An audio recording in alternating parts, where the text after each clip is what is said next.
What is up, guys? This is NellZzz from Campfire Gamers, and I am bringing to you today a search and destroy on Terminal.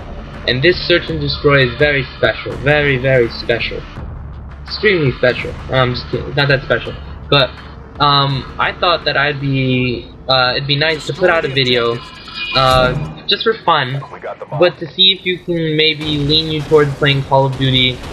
I'm not going to say it's the right way, because there is no right way to play Call of Duty. That's what makes unique playstyles. But how about playing Call of Duty without being such a jerk-off? And people know what I mean. Using noob tubes, using commando. They hate you. They very do.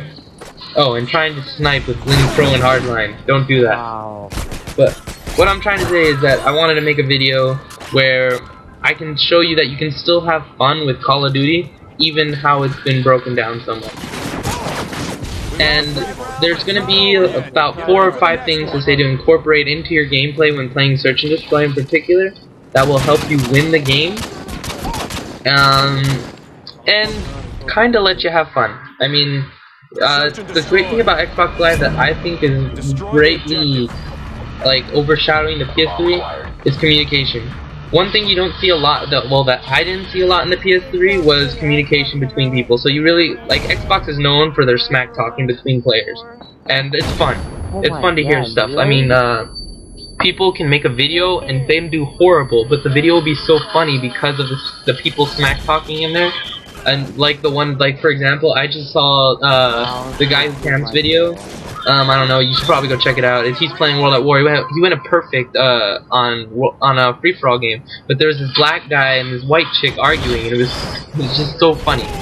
Back to this, I was screwing around the first 2 rounds, by the way, because I really didn't care. I was destroying for the past 5 games, and I like to put a lead and then destroy them. That's what's fun about this game, because there was a guy in here that was talking smack, and it went right back in his face when we won. Well, number 1, I always suggest, and it's the most important, is play with teammates or people you know. Because when you play with people you know, it's kind of like having each other's back. It's not the same thing as Halo, but any kind of teamwork in Call of Duty is good, right? Number 2, buy a headset. Most people can't afford a headset, but it's okay, because now Turtle Beach, and I think it's been out for a while now, it was my first headset, was Turtle Beach XLCs. They run you about 35 bucks, and they work just as good as any other headset. They do what they're supposed to do. I really recommend you try out a headset to see how it works out. I mean, most people have surround sound, that's fine, but I really do recommend that you get a headset. Number 2 is your class setup. It usually gets boring to use the same class, but if you're just getting on the boat for Modern Warfare 2, which I really find hard to believe, I really recommend that you run this class that I'm using here. It's Marathon, Cold-Blooded, and Ninja. All of them pro, which are very recommended that you get pro for those. And you're using the UMP silenced and the striker with any attachment you want. I prefer FMJ because, believe it or not, I feel that FMJ bullets go a lot farther with the shotgun. Number 3, or 4, I think. I'm not sure. I forget. Whatever. Run a route that you feel comfortable with, because on Call of Duty and Search and Destroy, there will always be a certain route that no one can cover, and that's what leads you to get the kills on the team. In this case, I ran this 3 times in a row. Normally you can't do that. It won't work more than twice, and that's only if you're playing really smart people. I was playing kind of stupid people here. And then I'm gonna forget about numbering, but one thing to do is I really don't recommend you camp. On maps such as Skid Row, you'll find people that camp in the back of the sniper and people just go to them. Just try not to camp. When you rush, there's just a feeling that makes this game better. And if you do it, you'll know what I'm talking about. And then after this, once you get used to certain tactics in this game, you can always switch up your class. And it's and me and Mata were a perfect example. Me and Mata have been playing this game since it came out, and it's pretty exhausted for us. So using the same class over and over kind of gets boring. So we do random stuff like, okay, I'm gonna use with an F2000 with a thermal and sleight of hand. Like that gets pretty random, but it gets us kills. But it makes that's what makes the game fun. Oh, one more thing, drop shotting. Drop shotting is a tactic as simply as just crouching on your way down while shooting. And the thing about this is that people can call you a tryhard, whatever they want. I don't know what that guy was doing. He was just sitting there. He missed like all his bullets. But that's what helps you win a gunfight between two people. A drop shot. That can always be the deciding factor. What else is there?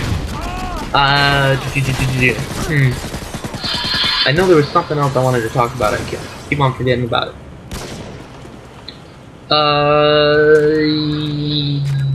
I really don't remember. Oh, one thing is that about talking smack.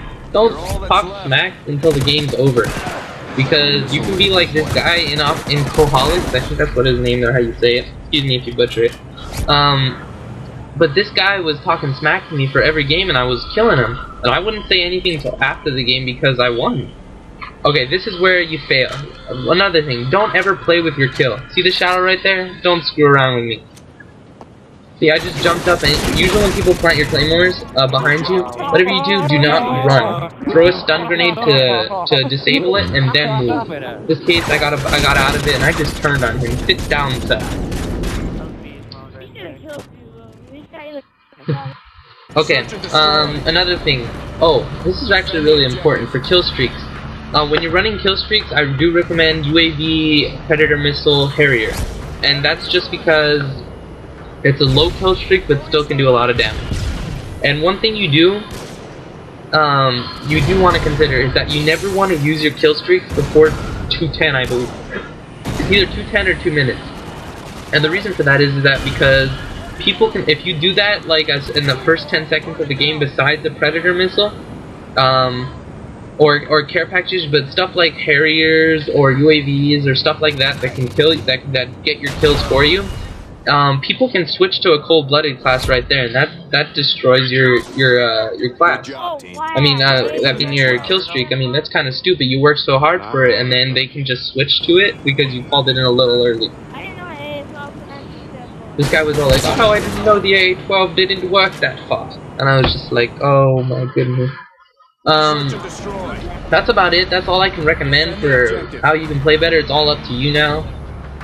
This is an example where I decided, okay, I'm gonna wait about till 2:10 before I call. I think I called it in at 2:14, but it was 2:10 by the time I called it in anyway. Predator Missile. See, oh, and one thing is that if you don't want to use this class, you can use Stopping Power in the first couple rounds. But once you see that everyone or someone on the other team has enough kills for such a UAV, Harrier, Predator Missile, stuff like that, switch to a cold-blooded. It will help you out a lot. These simple tactics can improve your game by so much. I don't know what else to say. Like, except I just owned here. I don't know what that guy was doing. He's like, could have got me. There's that same guy sitting in the corner. I don't know what he's doing either. Oh, this is one of the better. When you go for a defuse, always stun it or blow up any explosives around it. So I recommend throwing a stun nade and just disabling it and then defuse, because people will run up to there and a claymore will kill it. So here in the end I went 12-3. In Alcoholics went 4-5. So screw you, man, because talking smack doesn't work until after the game. So again, thank you guys. Please rate, comment, subscribe. Tell me. I especially like to comment because you can tell me how I'm doing as a commentator. So don't forget to subscribe though. We are having our what's it called again? Our subscriber giveaway. We're almost there. Almost there. I think we're at like 350. But I'm so excited. Thank you. We're at our 350 and at 500 we will do it away. I will be doing the video and I will show you how it works. And look forward to seeing you guys in the next video. See you guys later.